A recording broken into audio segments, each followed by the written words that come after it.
आत्मा का स्वरूप ज्ञान वेदों में कहा गया है, जो सत्यम ज्ञानम अनंतम ब्रह्म अयम आत्मा ब्रह्म विज्ञानम आनंदम ब्रह्म। तो श्रोतव्य श्रुति वाक्य, श्रुति वाक्यों से सुनो आत्मा का स्वरूप।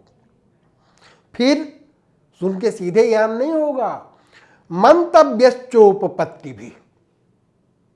उपपत्ति माने तर्क, जो श्रुति वाक्य का अर्थ है उसे सुनो, जानो, फिर उस अर्थ को तर्क के आधार पर सही तथ्य तक जाने की चेष्टा करो। क्योंकि श्रुति के रहस्यार्थ केवल श्रवण मात्र से तुम तक नहीं पहुंचेंगे, ये बहुत गहन अर्थ है। गीता में भगवान ने कहा, आश्चर्यवत् पश्यति कश्चिदेनो आश्चर्यवत् वदति तथैव चान्यः आश्चर्यवत् चैनमन्यः शृणोति श्रुत्वाप्येनं वेद न चैव कश्चित्। इस आत्मा को आश्चर्य की तरह कोई एक महामनीषी देख पाता है। जो देखता है वो इसके रहस्य विज्ञान को आश्चर्य की तरह व्याख्यान का विषय भी बनाता है, और जो सुनता है जब उसको जानता है तो वो भी आश्चर्य से चकित रह जाता है कि इतना बड़ा आश्चर्य, इस रहस्य को आज तक कोई विस्फोटित नहीं कर पाया। और अंत में कहा गया, श्रुत्वाप्येनं वेद न चैव कश्चित्, सुन करके भी वस्तुतः इसको कोई नहीं जान पाता। क्यों?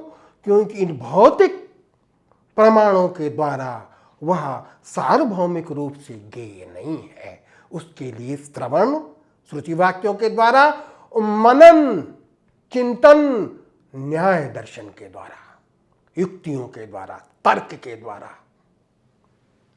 उसके द्वारा जब उन वेद के पदार्थों का चिंतन करेंगे तो फिर रहस्यार्थ तक जान पाएंगे। मंतव्यश्चोपपत्ति भी मत्वा च सततम ध्येय, जब उसको जानो तो ध्यान करो। वहां योग दर्शन की बात आ गई, चित्तवृत्ति का निरोध करके उसका ध्यान करो। तो आत्मा ज्ञेय है, वही तत्व है। तत्वम ब्रह्मणि याथार्थे, ब्रह्म को जानो, उसके जान लेने से सृष्टि का रहस्य तुम जान सकते हो। फिर दूसरा तत्व शब्द का अर्थ किया याथार्थ्य। याथार्थ क्या है? का यथार्थस्य भावः याथार्थ्यम, जो वस्तु जैसी है उसका वैसा ही ज्ञान भी तत्व कहलाता है। सद्वस्तु को सद्वस्तु के रूप में जानना, सतः सद्भावः तत्वम, न्याय भाष्यकार कहते हैं।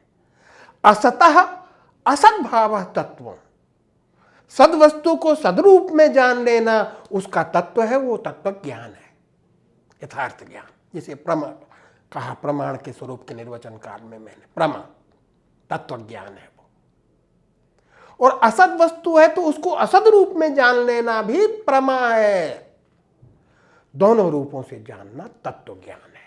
तो तत्वम ब्रह्मण यथार्थ, वो तत्व ज्ञान के जानने के लिए जो कथा की जाए वो वाद कथा है। लौकिक पदार्थों के तत्व ज्ञान के लिए भी वो वाद कथा प्रसरित होती है, और अंतर्भूत रहस्यों को जानने के लिए वो वाद कथा प्रसरित होती है। आत्म तत्व को जानने के लिए भी ऋषि मुनि अपने अरण्य के सत्रों में उसी वाद कथा के द्वारा परस्पर उस तत्व विज्ञान को हमेशा परंपरागत ज्ञान में प्रकाशित करते चले आए हैं, जो उपनिषद विज्ञान के रूप में आज हमारे सामने उपस्थित है, जिसे वेद का ज्ञान कांड कहा जाता है।